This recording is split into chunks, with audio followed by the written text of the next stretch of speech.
Welcome, everyone. We'll start in a minute once everyone's gone in. All right. I think it's kind of slowed down, so let's get started. So registered with us tonight, 600 students from 76 different universities in Australia, New Zealand, the UK, and Canada, which is pretty cool because we're all on different time zones and different weather. It's weird to hear for me in Australia. So first of all, I'd like to acknowledge that I'm hosting this online conversation from the lens of the Wiradjuri people in central New South Wales. I also acknowledge the traditional custodians of the various lands on which we all meet, and we're all from different places, which is fantastic.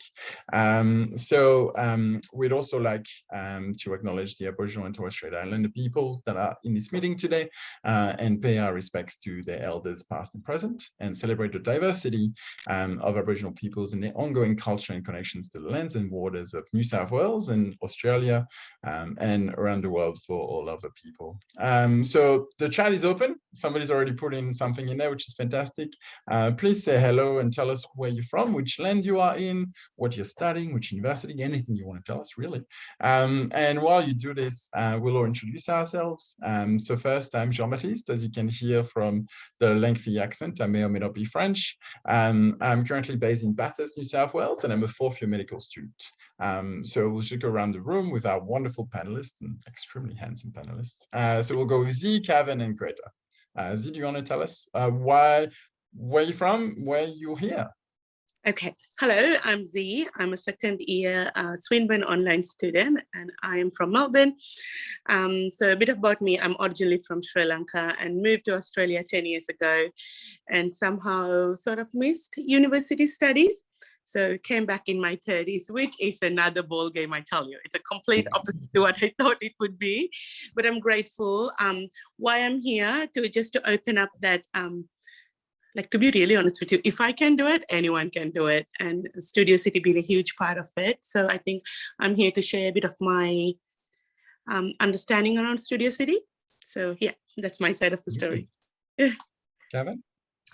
Hello, everybody. My name is Kavan. I am studying nursing here at ECU. I am based in Bunbury in WA, so a bit of a regional area for me. And I am also on prac, so hey, having fun. Yeah. I love Bunbury, by the way. Amazing place. I've been there a couple of times. Greta? Hello, everyone. So my name is Greta. I am currently based in Warrnambool on my third and final placement in my 6th year of clinical psychology. I am originally from Ballarat, and I've studied at a bunch of different universities, including I was at Deakin in Geelong, and as part of that went to Simon Fraser in Canada on exchange. I then took a few years off and came back to study my honours year at Southern Cross University in Coolangatta, Queensland, and now doing my master's program with University of New England, which is based in Armidale. So travelled all over the place with uni and yeah, excited to get the last year done. There we go. Fantastic. 6 years, I think you win out of this. I'm sure you're excited to get out of here very soon. As we're noting, all of us are on different degrees, but we're all on placements at the moment. I'm currently on the GP placement, which is pretty full on, but very exciting. And everyone else is doing pracs with kids, I think. Or no, Kavan was in surgery. Theatre. Yeah, in theatre. That's the real stuff now. That's why you've got the scrubs on. I love it. Awesome. So today we are not just here to talk about ourselves. I'm really good at that, but I'll try not to. We're here to talk about connection and balance at university. And this is the National Student Forum. And as we're seeing all those pop-ups coming in this wonderful chat, which is great. People like really from all over the place, which is super cool. So please keep it going. Ask any questions you have. We'll try to pick them up as well. But we've got a few questions that have been asked beforehand. But first of all, we'll start with a quick poll. So the favorite topic of any university student, which is procrastination. So just hit, how long does it usually take you to start? I think I'm probably a few days before. I'll just blame it on my busy degree. I think, can you guys vote? I don't think panelists we can, but everybody else. How much? We can try, but I was trying to spam it. I'm like 2 weeks kind of a girl. I always be like, 2 weeks, let's get it done. That's good. I like to get it off my brain, get it done as soon as I can. Me the same. Look at us I'm organized kind of the students. opposite. Good. I'm glad saving me here, Kevin. Yeah. Feeling self-conscious here. Oh, it gets to me, not gonna lie. It's like, oh, it's due tomorrow. Let's start. There you go. Two aspects of the spectrum here to represent. All right. So have we got are we seeing the answers? And in the poll, excellent. Look at that. What's that? Hey. Bit of a split, isn't it? Same day, night before. I think people are not being very honest here. Surely there's a few more. 3% stresses me out. No, that's really cool. I love that we all have diverse ways of getting through it, and we're obviously all doing really well because we're here on a Wednesday night, or Wednesday morning if you're in Canada. Awesome. All right, so should we get started with our first question? So we're going to talk about balance. So this is really the title of it. And balance is a bit of a funny thing, right? Everyone throws it around, work-life balance, those kind of thing. But when we study, we really got to balance quite a few things. I mean, all of us were talking about all the different things we do on top of studying. So the majority of students, 78%, according to recent research, are employed in some capacity while studying. And many are even employed full-time while studying full-time. And some of us have other commitments like kids and all of that. So not surprising, really, that the number one question that you all asked us was about time management. So how to juggle balanced study workloads with other competing things in life, and particularly work and family. So what has been your experience with finding time for study, and how to best manage your time among all your commitments? So I'll start with Greta. Yeah. So for me, obviously over the 6 years, I've developed some different strategies and things to put in place. And I've learned from my mistakes along the way too. And that includes, like, I have always kind of worked while I've studied, and there have been times more so in my undergrad where I had multiple jobs because, I mean, something's got to pay the rent. And as part of that, some people can get caught in the trap where they'll bite off more than they can chew. And that's a pretty common experience. But as I've kind of gotten along in my professional university student career, I found that you need to put in some really solid boundaries. And whether that's a conversation with your employer that, look, university is my priority and I am sort of dedicated to that, but I do need work as well. And unfortunately, because university is my priority, that is what is going to come first. But I will try and pick up shifts along the way if I can. But at the same time, I know that I can't spread myself too thin, because I need to dedicate myself to this to be able to pass the course. So that's one kind of thing that I've really stuck with throughout my degree. And the second thing is scheduling what I actually have due, because I feel like there's the ideal sort of situation where you'll be able to sit through all your lectures, you'll get your readings done, everything will be great. But for me, putting out a schedule of the specific assignments that I have due all throughout the semester and having that from the very beginning really helped set up the time that I was kind of dedicating toward different activities throughout the week. So that would be my real go-to, is having a schedule. That's awesome. And I can really feel the 6 years of trial and error coming through. So this is good. We'll move on to another super organized person. So what about you, Z? Oh, you called me organized. I'm really humbled. Yes, Thank you. Now, I'm going to talk from a very mom perspective, because I do have children. So my struggle is very real. So what I realized, and I also came to the studies sector in my sort of a mid-30s. So I have, in my head, I didn't know what I was doing, to be really honest. I signed up. I'm like, okay, this is out there. I'm going to sign up. Then my baby was really young. I'm like, okay, now we join. What are we going to do? So I have made every mistake possibly I can. It's like things like not asking for help and not exactly saying my workplace what my expectations are, and not prioritizing what goals I have to achieve throughout those semesters. What I learned is just open communication with my own family, saying like, this weekend I have this assignment, so I'm going to be there for the assignment, and asking for help being the biggest thing for me. And number three, I wish I can show you guys, but I have a very long to-do list, which I divided in two parts. So it's priorities and things I can manage. So my priority list is, like, for example, it could be if it's a dead, it's assignment. and the bottom list, the things I can navigate. So I believe how I succeeded this far is just having those open communication with my families and just setting my priorities clear for everyone. And that's what it saved me. So yeah, that's from my side.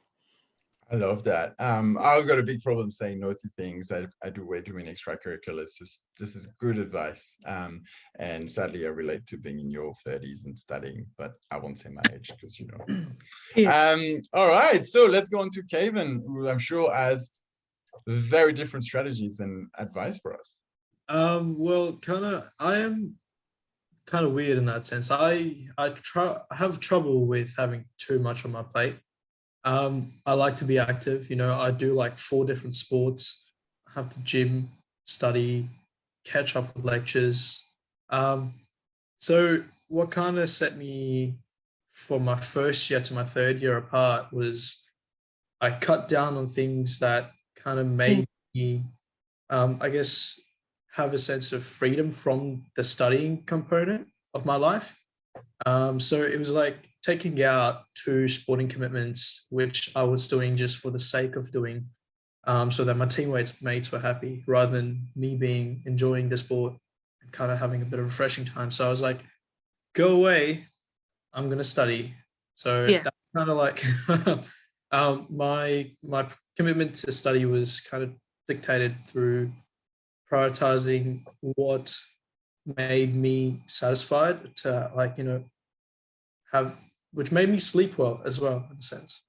So that was kind of like my thing for me, just cutting out all the fat around the main things and focusing on that bit, which was me.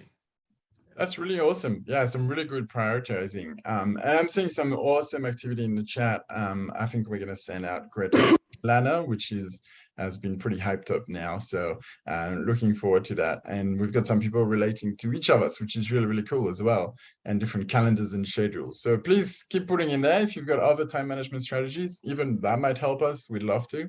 And then we shall move on to our next question. So in the recent survey, 19% of students said that they feel stressed daily. And 74% said they feel stressed at least once a month or more, which is, I think, very realistic. So any advice on managing stress and avoiding burnout? Greta? Yeah, absolutely. I think what I was talking about earlier with setting those really solid boundaries with work, for me, that was really key, because I was noticing, I was like, how am I going to manage sport and work and study and exams and assignments? It starts to get to a point where everything just feels really overwhelming. So having those conversations early is really important, but also recognizing that the majority of universities will have like counseling support services or GPs that you can access at a subsidized rate.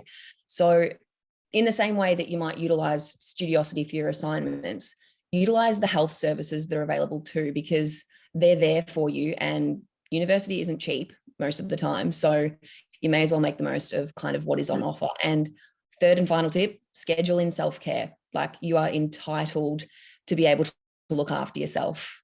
So take yourself out for dinner, or go and get a massage, or if it's possible, like take some time away from study. But yeah, try and be aware of kind of how you can support yourself in those situations.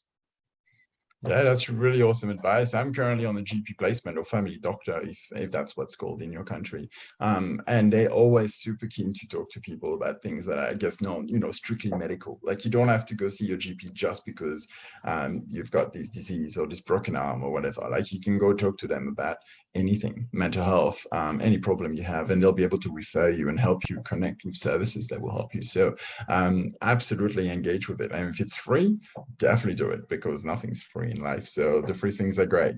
What about you, Kavan? Well, yeah, me being on prac, I would agree with the self-care bit, definitely. My weeks are intense, especially when I'm on prac. So working full-time and studying, getting assignments done in on time. I try to do this, but like half of Sunday for me is scheduled to be my free day, where I just go to the beach or go to the gym, go hard. I also do martial arts, so that's kind of like my way of stress relieving as well, because I kind of feel focused when I'm in that environment.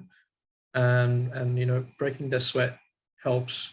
And if you do you know, workouts and things, you will agree, like, you know, it kind of releases those endorphins and it's really fun. And along with the the self-care bit, I've kind of realized trying not to take everything to mind. There are things that are important, that's understandable. Write them down, put them aside. They're there, but not in here. You know, kind of like how I've kind of built my stress. Write it down, forget. Well, don't forget it. Keep in mind, but don't leave it in there. So yeah. Yeah, there's definitely that idea of, you know, mental workload and stuff where you can kind of free yourself for a little bit, helping a lot. And obviously, all of us at different stages of our studies and our lives, which is why we're trying to make, you know, the advice as relatable as possible. And so we'll probably jump on to Z. If you have any strategies, because obviously people that are full-time parents, full-time working, full-time studying, I mean, you know, the idea of scheduling self-care time is probably not possible. So like, what do you do? I need to, like, I have to really understand myself why self-care was important, because I was like, oh, self-care, like it almost become a buzzword. And then I asked myself, what is self-care for me? Because having children, like, it is so hard to have time for me. Then I have learned this tip. It's actually from Jay Shetty. Like I'm a bit of a Jay Shetty girl. I really like him. If you don't know about Jay Shetty, he's like one of those online people who shares wellness. So I listened to his podcast. So this is what I learned. And this is only going to take 5 minutes. So he talks a minute. So what you do is like you take your brain outside. That means you look out from the window, you take a deep breath, you have a sip of water, and you count to 5. And it really helped me when I have those like really full-on days, and having those like really tiny moments just to have this mindfulness and restore myself. And that's what being like, if you do it for like every day for a week, it's like little moments. Those little moments actually really count. I didn't understand how important this was until I had my very bad panic attack a couple of weeks ago. And I was like, and then realized I actually didn't have time for myself. I was so involved in other people's life. Then I realized, and that 1 minute is what, to be really honest, that's what saved me from having those panic attacks. So I think like it's prioritizing what self-care to you. And if you just open up Instagram and just say self-care tips, there are 100 of things out there. It just personalizing what worked for you, what productive, and figuring out a way how to do it every day. So that's what for me. That's like incredible advice. I love it. And I love how you've condensed, you know, us saying take a whole afternoon or half a day off into like 30 seconds. And you're just like, this is, and it's what matters is the thought, right? The idea that you're taking that time for yourself, even if it's a short time. That's incredible. I love it. And if you want to link us to that person you're telling us about, that'd be even better. Yeah. Cool. So we'll move on to our next question. And I think that's one I relate a lot because I came to university later in life and I think I tried to make the most of it as much as I could. And here I am and it's 7 p.m. on a Wednesday night. So clearly it worked.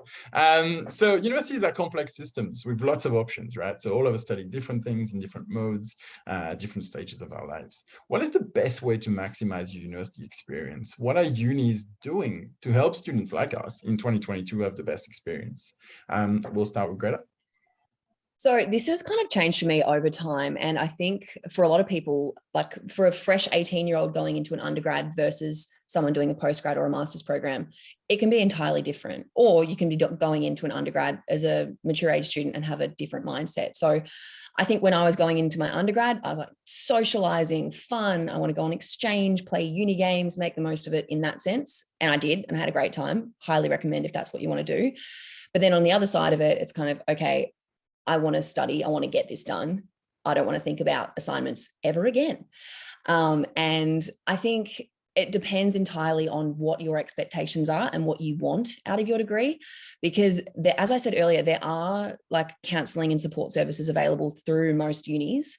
And there's also consideration. So if you are really struggling with your time and you've got valid reasons for it, then speak to the student services or support teams, and you can get extensions on assignments.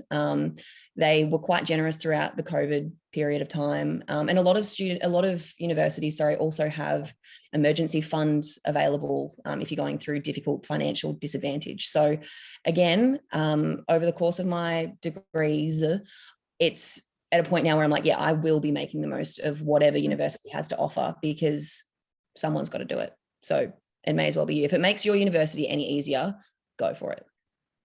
Yeah, absolutely. And in terms of connection, so I came in a bit later and I'm doing an undergrad degree. So, there's kind of a big age gap between me and everyone else in class. So a way to connect for me was kind of joining student clubs, student unions, like joining up and kind of like doing that. And I went from, being like a first year rep on a small student club to now being the chair of a national or like student organization with 12,000 members. And I found that was something that really connected me, because I connected with people like from across Australia in different universities that had the same interest as me. So mine is rural health, but it could be anything. And I think that's a really cool way, if you're feeling maybe a bit like lost or not connected to your class or your uni or whatever, that you can kind of reach out and still maintain that.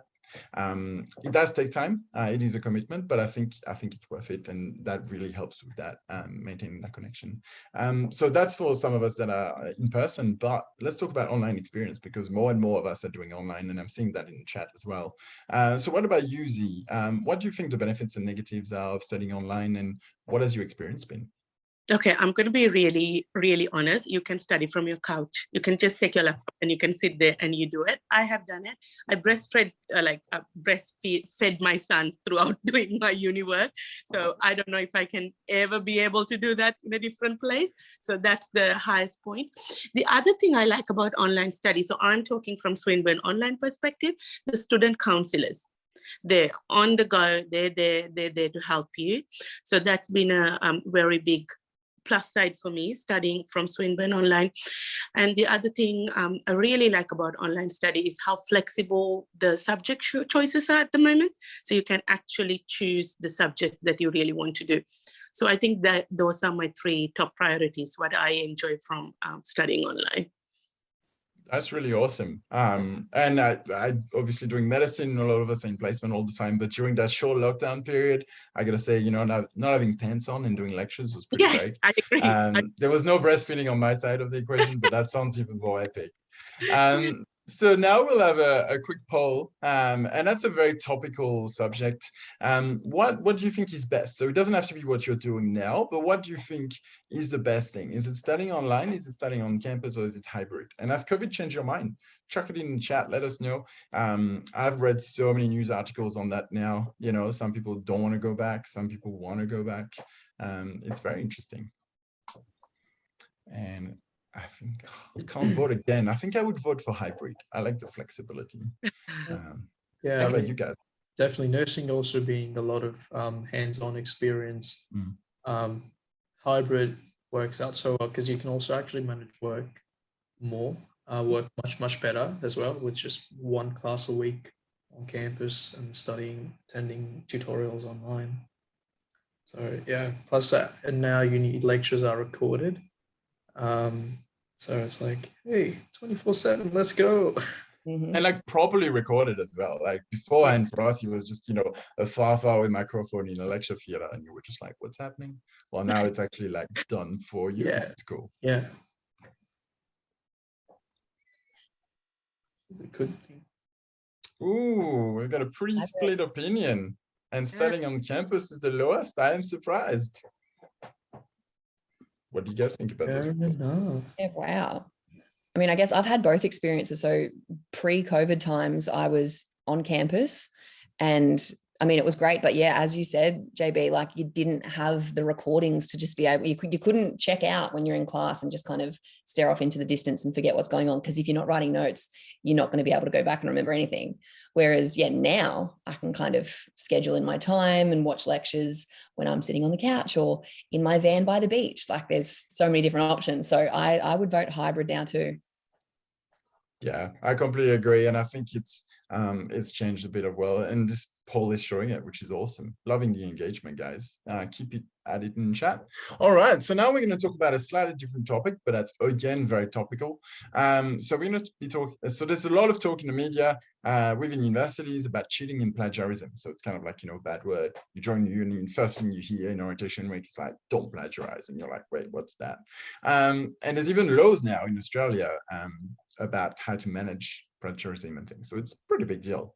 So universities are doing more talk about academic integrity. I think that's how they like to talk about it. Even my university's done on it. We've done a project on it and done some videos. It's been pretty cool. So what's happening around you? What do you think about it? What do you see here from your personal or peripheral experience? So we'll start with Kavan. Well, coming to that, well, plagiarism is pretty much like, you know, copying from someone else's work without giving them any credit. You don't want to do that. Reference your work, people. Reference your work.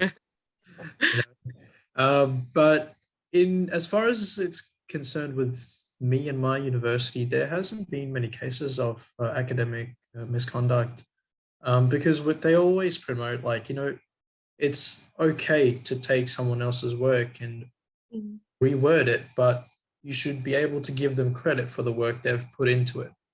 It's pretty much like, oh, you're eating that cake, but you're not telling the chef it's a nice cake. You know, it's like, oh, that's not right.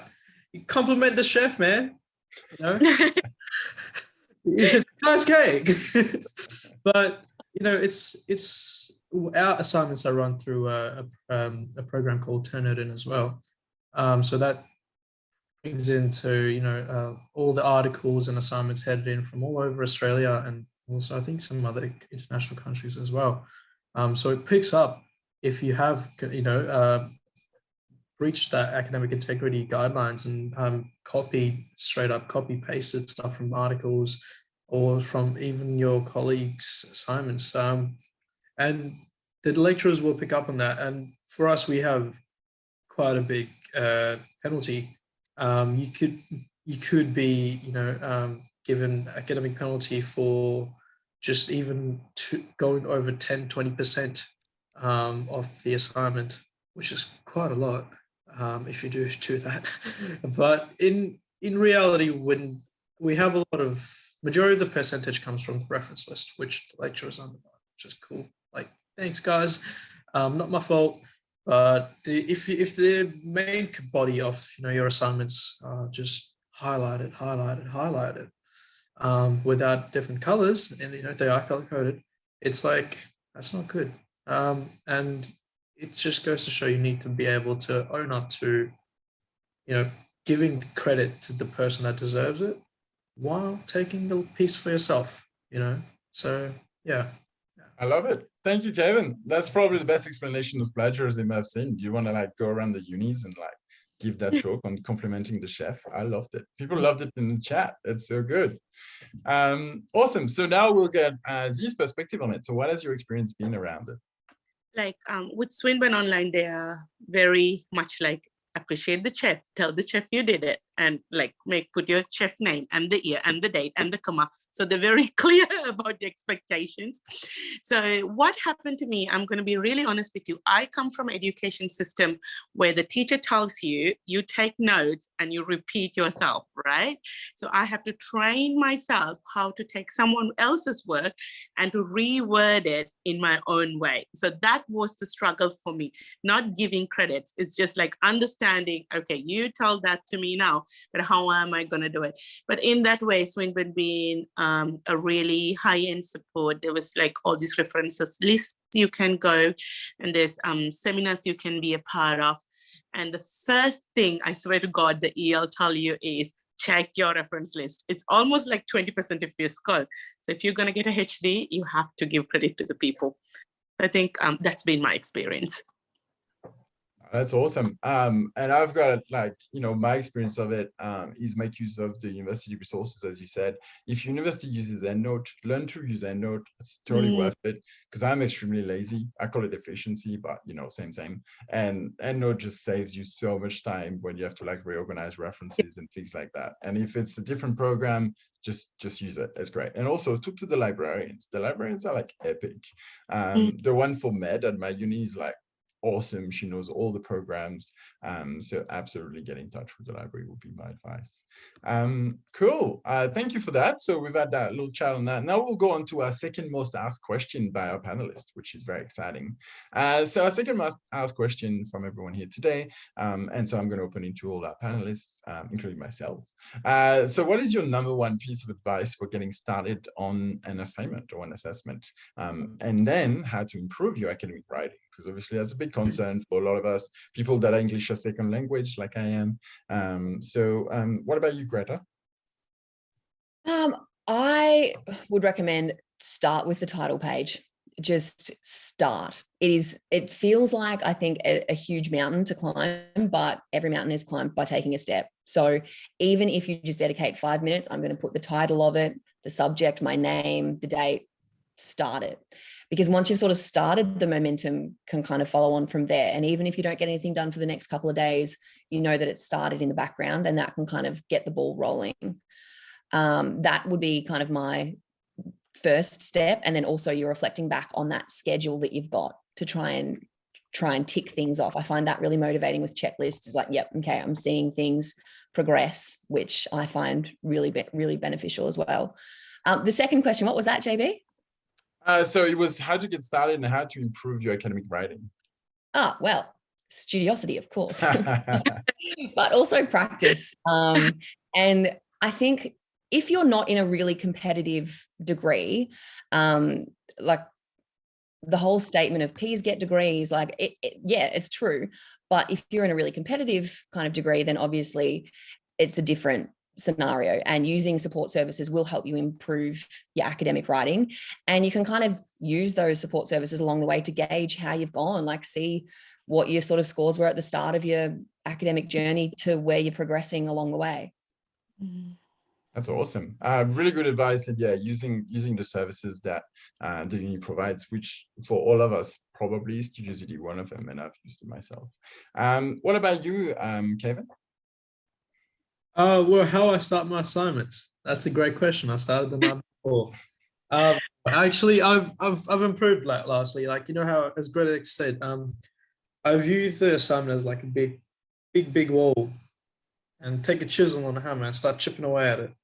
You know, take title page. I like to read the assessment outlines and just highlight and underline the main things that I have to discuss.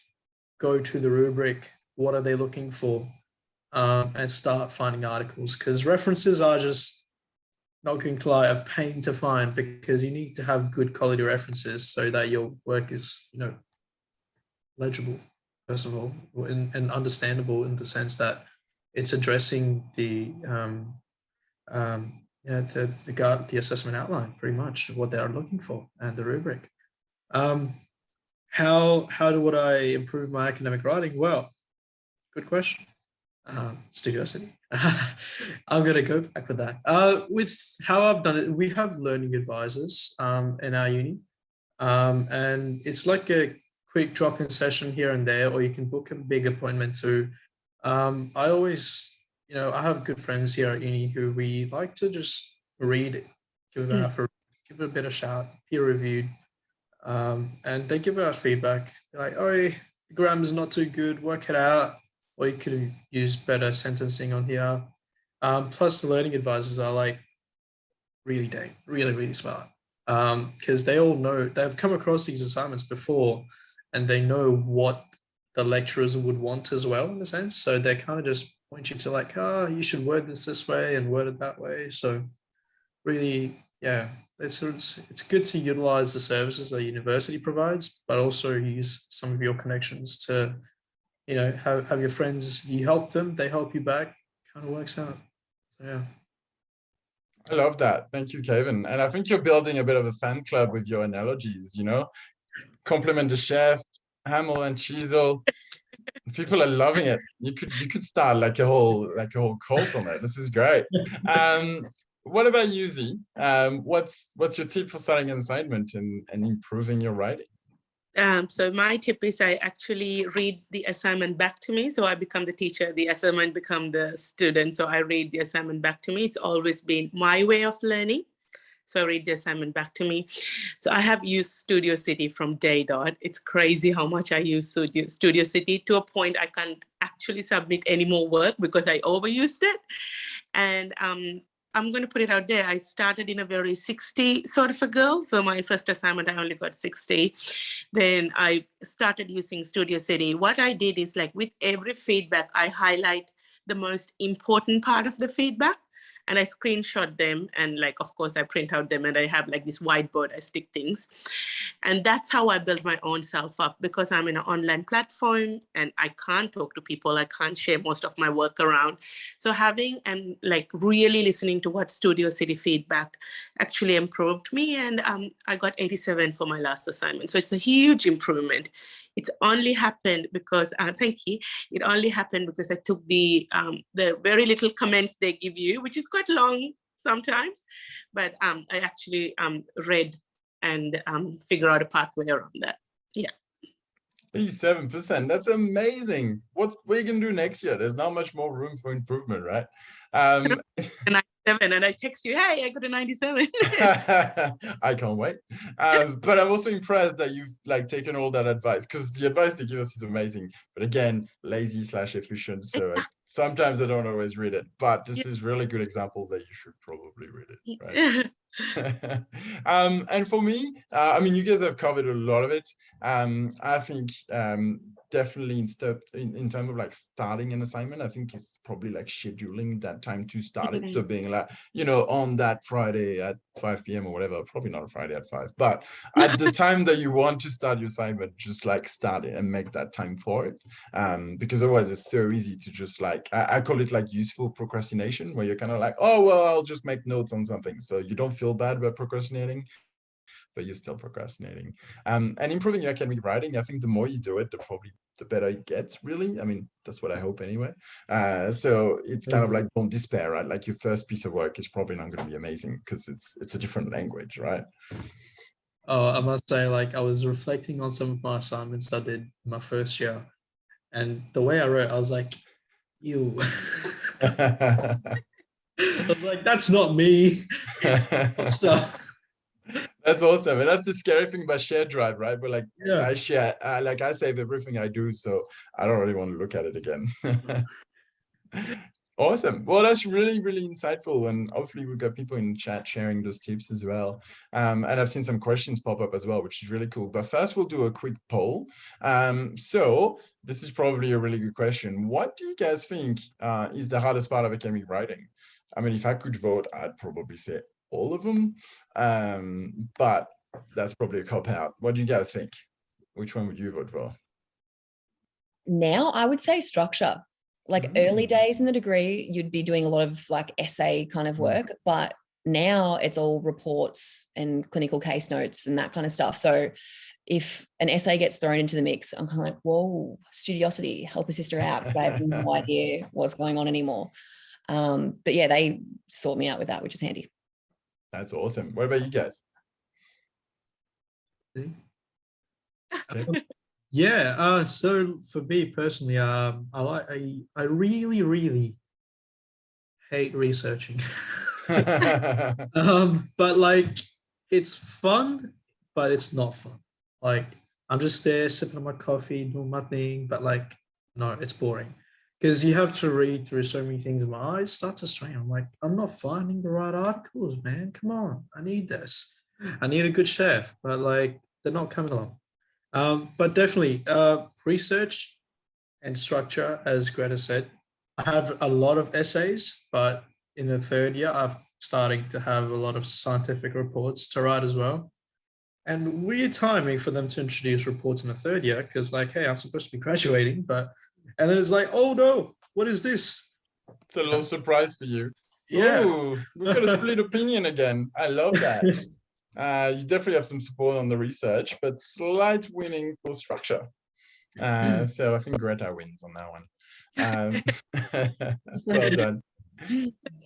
Yeah, for me, it was probably just make sense of it, like a little bit of clarity. Sometimes you're like, you paraphrase, and you're like, what am I actually trying to say? Yeah. Because it's not always your words. So thank you guys for participating. Again, loving the engagement. And we are talking a little bit too much. We're almost out of time. This is really great. But that was probably expected with all of us, right? So in the last few minutes, we probably have a few questions from the audience. I've seen so many pop up, it's hard to keep track of. But I've got one from Jessica, which says, how do you guys manage doing all the required work for the course and any additional stuff you want to research? So like, you know, probably going back to time management, maybe something different. Anyone wants to jump on that question? I would definitely be like looking at what you need to prioritize.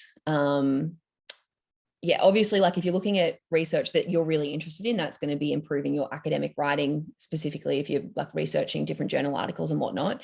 But if there is an assignment looming in the background that's impacting your ability to even look at the research, then yeah, I would be putting that on the back burner, maybe for something that you can do in the break, if that's what you like doing in breaks.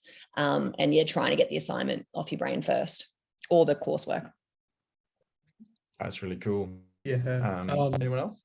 Yeah, definitely. Like with how you look, when in my unit you have like, you know, your main unit outlines and the unit objectives. The additional readings are really, really good because they are, well, in a sense, they're easy to relate to the learning objectives of that specific module. I like to skim over the PowerPoints of the lectures and just go straight to the additional reading because they have the resources for the assignment that I was doing for that unit, which is kind of useful. You know? So thanks to the lecturers for that. But yeah, definitely. Really cool. That's awesome. And Z, I might throw you a different question, so we keep asking them. So Debbie Ann's given us a really good one, which is, so our assessments require academic language, but a lot of us, you know, don't speak academic language. And especially, I guess, the future is video-based assignments. So if you have a video-based presentation, how do you improve your academic language, which is literally spoken in that case?